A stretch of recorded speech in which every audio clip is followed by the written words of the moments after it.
morsel. Yes. Chapter 17. Better is a dry morsel and quietness therewith than a house full of sacrifice and strife. Oh. Now, this dry morsel, yes, I'm a homeless man.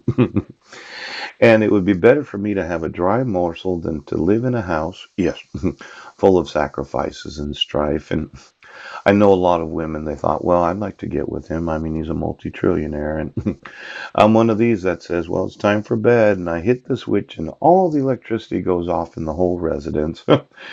And you complain about it. What about my cell phone? You'll have to turn it off. What about the alarm clock?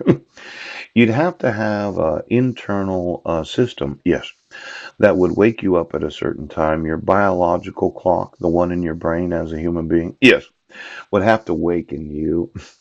Now, there's a possibility now that you would not be able to use the electricity until I turn the electricity back on. Yeah.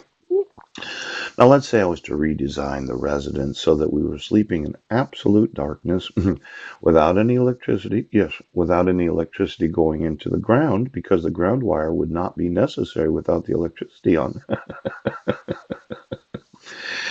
And I'm laying there in bed and it's dark and I can't see anything. And I'm kind of thinking, well, this is not going to reverse the aging process, but it does help me age so that I feel better about my person the older I get. Yes.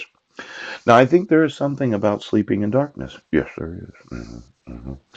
Where my body, while asleep, yes, is able to enjoy the REM sleep, the deep sleep of being a person. In fact, I had somebody just tell me, oh, recently that they had a dream.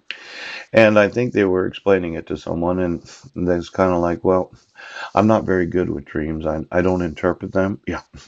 My mind really doesn't dream a lot, and if it does, it might be something in my soul or human spirit that's trying to communicate with my conscious mind so as to affect my decision making as a human being. Now, for those of you that have a difficult time dreaming, what if you turned the power off before you went to bed?